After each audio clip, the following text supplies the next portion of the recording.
Hello everybody, shalom and good afternoon. First I would like to thank Professor Sikora for inviting me to give this talk. Thank you, Alessandro. I am very happy to be with you, even if only virtually.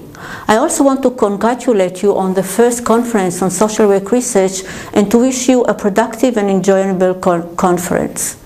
As the title of the presentation suggests, I will talk about perceptions of burnout from two perspectives, that of the service users and that of the service providers.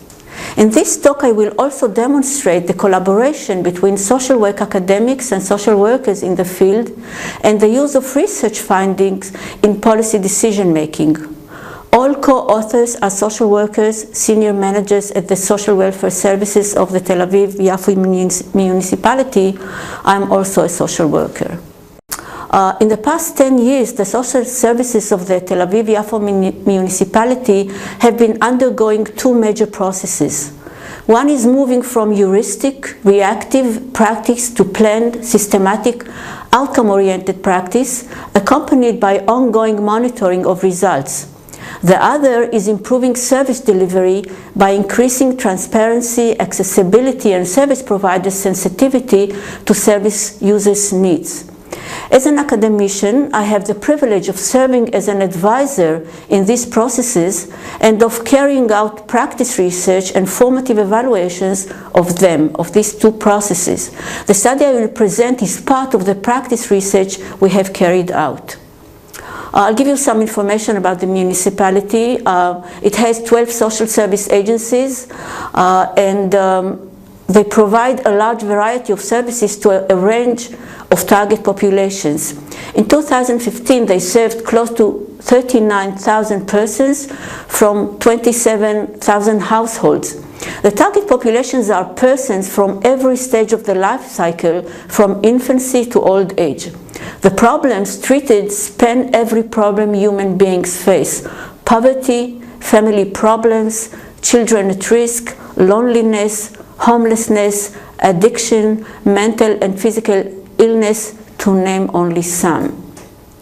Studies show that service users' satisfaction with their service providers, agency, service received, and interventions outcomes are correlated with service providers' personal attribute, especially their warmth, attentiveness, interest, respect, understanding, credibility, and empathy, and the quality of the working alliance between the user and provider.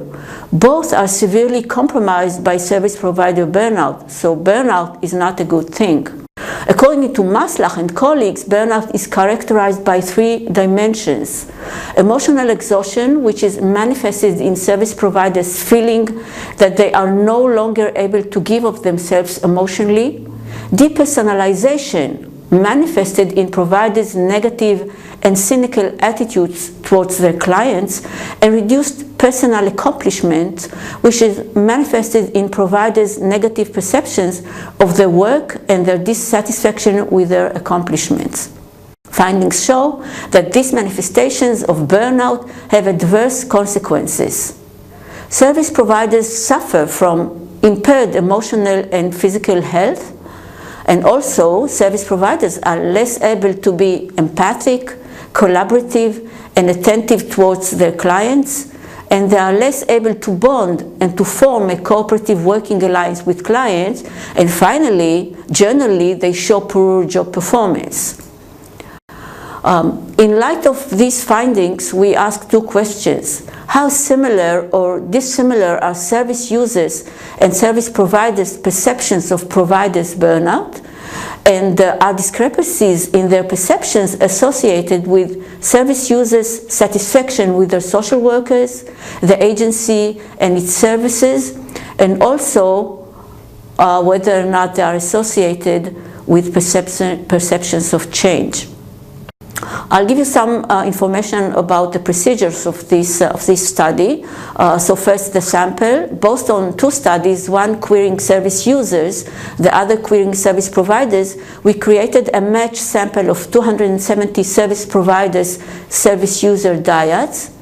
All the service providers were asked to fill out the questionnaire. A service user sample was obtained via a multi-stage sampling procedures, which I'm not going to describe here in this lecture because it's very detailed and a bit boring, to tell the truth. We used several measures. Perceived social worker burnout was assessed on the Maslach burnout inventory, which covers the three factors: emotional exhaustion, depersonalization, and personal accomplishment. And service providers rated their own burnout. Reliability coefficients were good to high. Alpha Kronbach for emotional exhaustion was 0.92, for depersonalization 0.75, and for personal accomplishment 0.88, which means that the measure is valid. Service users completed a modified version of the same questionnaire in which they reported their own perceptions of their service provider's burnout. Just to give you some examples of the modified items. So for emotional exhaustion, for example, we ask them to report on these items. My social worker seems frustrated by her job. It seems that my social worker is at the end of her rope, or my social worker seems emotionally drained. As for personal accomplishment, the items where my social worker easily understands how I feel about things, my social workers work with me, has a positive influence on my life, my social worker deals effectively with my problems. And finally, as for depersonalization, some examples for the items would be: my social worker treats me as if I were an impersonal object, or my social worker became careless towards me, or the work has hardened my social worker emotionally. We also validated this measure through a confirmatory factor analysis, and what we found is a very good fit to the model.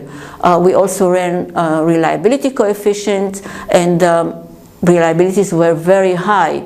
Alpha Kronbach for emotional exhaustion was 0.92, for depersonalization 0.88, and for personal accomplishment 0.93. Again, this modified version, we found it valid and reliable, so we can use it. Ratings were made on 7-point scale. Scores were calculated as the mean of the responses, and the higher the score, the greater the perceptions of providers' emotional exhaustion, depersonalization, and personal accomplishments. Now to the aspect of satisfaction. We measured two aspects. Satisfaction with the social worker, and it was assessed by querying respondents' satisfaction with their social worker, the frequency of their contact, the help they received, and the social worker's attitudes. Ratings were made on a 5-point scale. Factor analysis with Varimax rotation yielded 1 factor. Satisfaction with a social worker, which explained 84% of the variance, which is huge, explained variance. Reliability was also excellent. It was 0.94. Quality of services received from the agency was assessed by the client satisfaction inventory, which is a standardized measure. Service users rated the services they received from the agency on a 7-point scale. Although factor analysis with Varimax rotation yielded 2 factors, we decided to use, for the purpose of this presentation, a single client satisfaction inventory score. The factor explained 69% of the variance, and reliability was 0.95. Again, a very valid and reliable measure. Scores on satisfaction and quality of services were calculated as the mean of the responses. The higher the score, the greater the satisfaction. We also measured the perception of changes in the presenting problems. For this, we asked service users 2 questions. First, to name the main problem for which they had sought help, and to rate its severity on a 10-point scale, from 1 not at all serious to 10 extremely serious, and then to indicate the amount of change they perceived in the problem on a 10-point scale, with 1 a lot worse, 5 no change, and 10 much better. Perceived change was determined by the rating on the second questions. Now to the findings. I'll show you some numbers. In this table, I just want you to look at the significance, and we can see that all differences were significant, all differences between service providers and service users. So what does this mean? First, the means of both users and providers' perception of providers' burnout in the 3 factors indicate low to moderate burnout, which means social workers are not that burnout in Israel. With this, the findings show differences in their perceptions. The service users viewed their providers as less emotionally exhausted, as having a lower level of accomplishment, and as more depersonalizing than the providers viewed themselves. Again, all 3 differences were significant. We're interested in the discrepancies between service users and service providers. So what we did, we calculated these discrepancies by subtracting users from providers' mean scores on perceptions of provider burnout.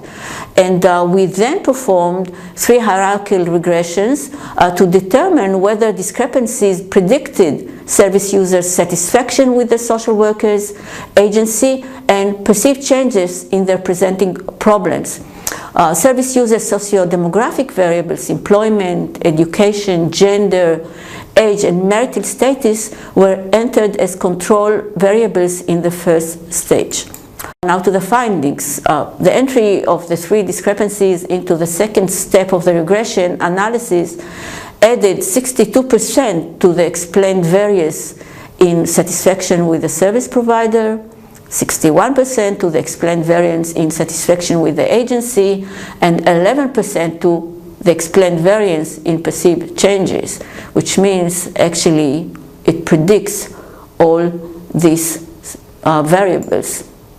So what do we conclude from these findings? The findings indicate that the discrepancies between service users and service providers' perceptions of the provider's burnout were associated with the service user's satisfaction with the social workers, the agency, and the perceived effectiveness of the intervention.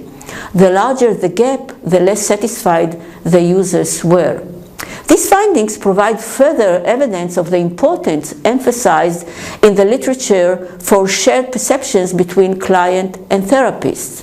So what are the consequences of this? So findings on the importance and consequences of agreement between clients and workers have implications for theory, research, and practice. Today I will point out some of the implications of the study findings for improving the municipalities' welfare services, namely for increasing their accessibility, transparency, and sensitivity.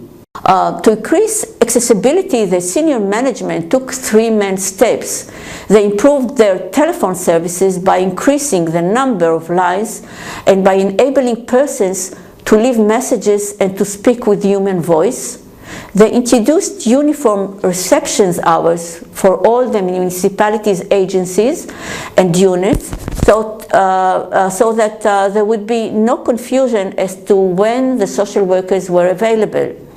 They also established maximum times for responding to client queries and requests, whether by telephone or in person. Increased transparency was one of the goals and outcomes of the wide-ranging reform in the way the social workers practiced. That is, it followed upon the move from heuristic and reactive practice to planned, systematic, outcome-oriented practice with emphasis on client participation and collaboration throughout the entire course of the intervention.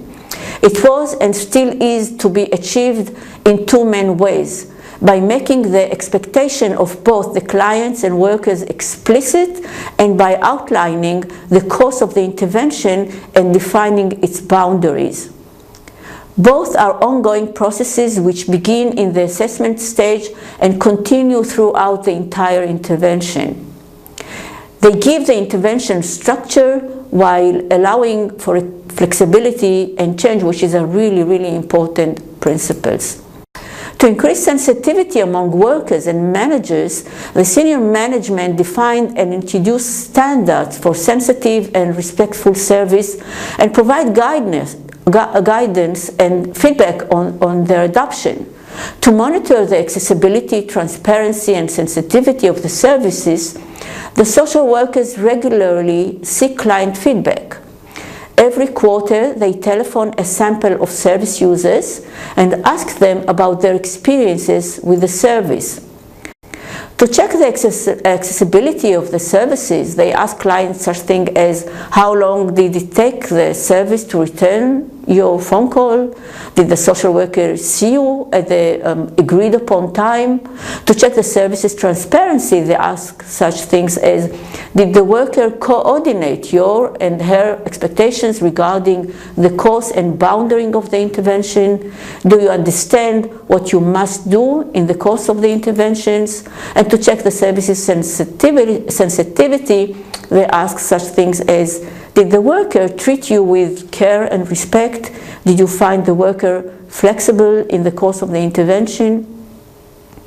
Feedback was also sought through focus groups held separately with clients and workers, in which they were asked about their experiences, needs, and suggestions for improving services. These ongoing practices have several advantages. It enables the social welfare workers and management to identify problems and difficulties in the relationship between service users and providers and to address them in real time. The client feedback can be used to enhance the supervision process. The approach increased worker awareness and sensitivity and can foster workers' learning and growth with respect to the relationships with their clients, and we certainly recommend that other services adopt these practices. Thank you again from Tel Aviv, and I wish you all an enjoyable conference, and come to see us in Tel Aviv. It's a beautiful city. Bye.